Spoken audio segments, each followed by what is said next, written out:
Time for your morning news now. Law enforcement has confirmed the remains are those of Madeline Kingsbury.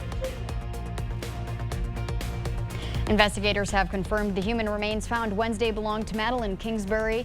The father of Kingsbury's children, Adam Fravel, is under arrest for second-degree murder with intent not premeditated.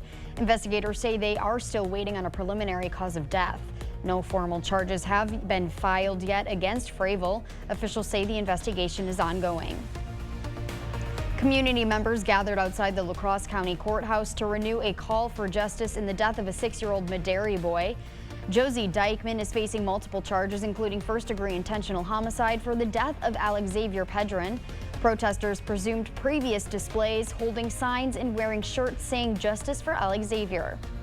We feel like there's others that need to be held accountable. We don't want the judge to slap her wrist this time around. It's a very serious matter. This has been something that should have never happened. Dykeman was previously convicted of felony child neglect in 2013. Dykeman's preliminary hearing continues today at 11. She remains held on a $1 million cash bond. More students are using Western Technical College's food pantry. That's according to a recent audit by those who run the pantry. The college's Cavalier Cupboard is a food pantry designed to combat student hunger. From 2022 to 2023, the number of meals served by the pantry rose to more than 2,000. The pantry distributes both food and hygiene products. Pantry leaders say part of the increase might be from more students learning about the pantry. I think more than anything, students are just becoming more aware of the resources that are available on campus. I think due to the pandemic, even though it was a couple of years ago, it really put a spotlight on resources for students to use.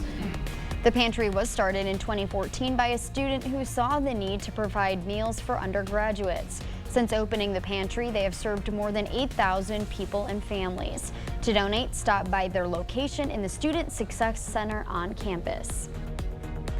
And starting next Tuesday, Hood Street will be closed on Isle La Plume for sanitary sewer connection work. All driving and parking lanes of Hood Street will be closed from Marco Drive to Joseph Huska Drive. At this time, there is no known completion date. Today, the Tomah VA Medical Center is hosting the Miles of Memories Walk for Dementia Awareness Month. This walk is meant to honor those who are living with or caring for someone living with dementia. It is part of the Tomah VA's month-long observance of Dementia Awareness Month. The walk begins in front of Building 400 at the Tomah VA Medical Center until 1 p.m. and goes until 3.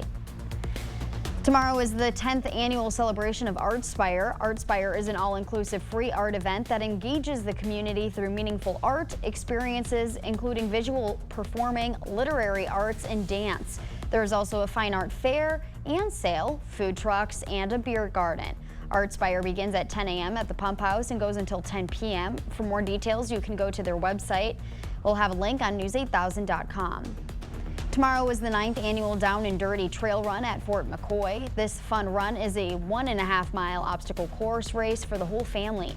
It is $25 per person, and kids 5 and under run free. All participants will receive a packet with a drink koozie, golf towel, and a race medal. Registration opens at 10 and the race begins at 11. Participants should meet at the Whitetail Ridge ski area on Fort McCoy. To register, you can call the number on your screen. As you head out the door this morning, temperatures are going to be warming up into the 50s and 60s here in the next couple of hours, followed by the 70s late morning and early afternoon. Mixed clouds and sunshine for the rest of the afternoon today, with those temperatures well into the 80s and a west to southwest breeze. Here's a check on your 8-day forecast. Tomorrow, a chance of showers and thunderstorms as a cold front moves through.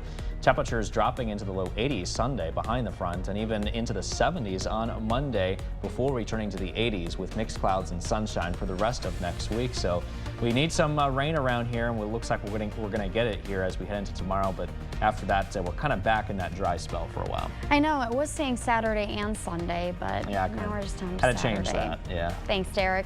And thank you for watching News 8 Now. Don't forget to keep up with the news of the day on news8000.com. We will have the latest updates to today's top stories on News 8 Now at noon. Have a great morning, everyone. Thank you for watching News 8.